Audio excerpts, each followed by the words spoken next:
I'm Jim Peary, and in Final Fantasy XV, I play King Regis. You have no cause for concern. Nor do you. Take heed. Once you set forth, you cannot turn back.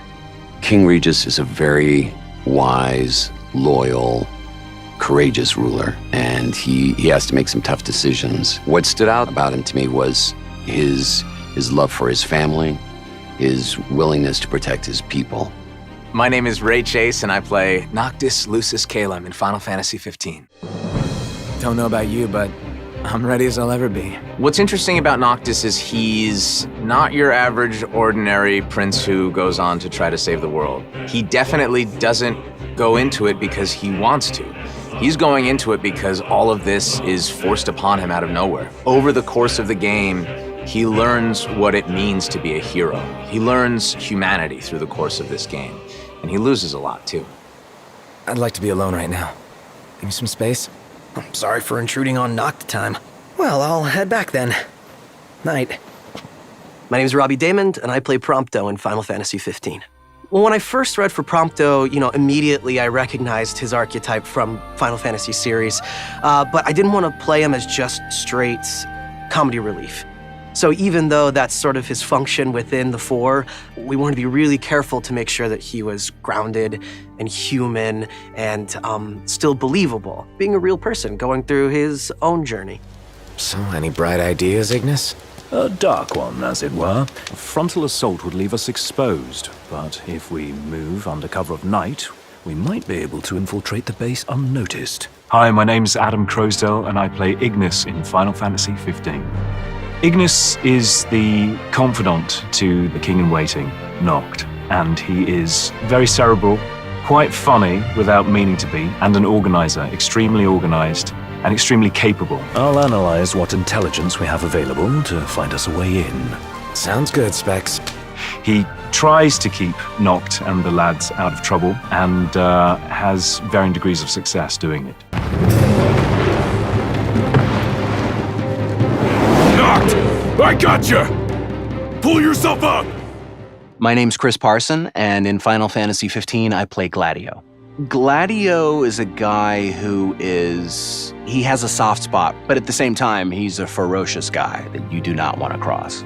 That's the thing that is really appealing about the Gladio character, is that he is a tough guy and he is a comical guy, but at the same time, he cares deeply about his crew.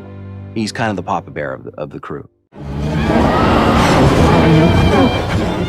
It is in receiving mercy that men offer praise, and in shedding grace that the gods elicit worship.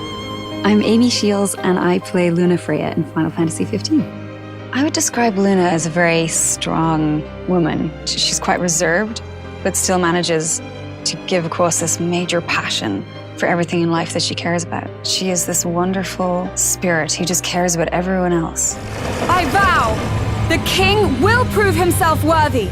She's informed, she's educated, she's an incredible woman to play. And what's your story? I'm an impatient traveler, ready to turn ship. A man of no consequence. Well, hi there. I'm Darren DePaul, and I play Arden Azunia in Final Fantasy XV and in Kingsglaive. The most enjoyable part of playing Arden, the writing. He's a wonderfully written character. He's very human because he has so many different sides. He's got that very sincere insincerity, and I adored that about him. Arden Azunia, Chancellor of Niflheim. He's just so oily, but just so much fun. That day, he didn't want you to remember him as the king. In what time you had left, he wanted to be your father. My name is Matthew Mercer, and I play the role of Cor in Final Fantasy XV. Corleones is a person who's bound by honor, he's bound by the promises he's made to his friends and to his king, and he's very much kind of a station of the old guard. What draws me to him is his sense of honor, his sense of duty, but also the fact that failure is taken so strongly to heart that he wants to ensure that he makes up for his mistakes, no matter what the cost to him. The king entrusted the role of protector to you. Entrusted it to me? Then why didn't he tell me that? Why did he stand there smiling as I left? Why? I think the story of Final Fantasy 15 is the hallmark of this game. It really is a classic coming-of-age story. And in the end, it's Noct's story. But the beautiful part about it is that his three friends who surround him the closest all take their individual journeys. Things like father and son, brother to brother. These are real-life things that I think people can relate to. I was thrilled with how high the stakes were, always. People really lose something. It's thrilling and it's sad and you're just getting to use everything. It's heart-pounding in terms of how exciting it is. It's an epic quest. It's a tale of betrayal, a tale of friendships for life, and a tale of triumph against insurmountable odds. There's a lot of that fresh delivery that creates its own story and its own essence beyond the rest of the series before it, but also has enough of that continued thread of love that all the previous games had, where you feel like it's still home the Final Fantasy series always was. That to me is a sign of a true successor to what is probably one of the greatest game series to hit the whole genre and market.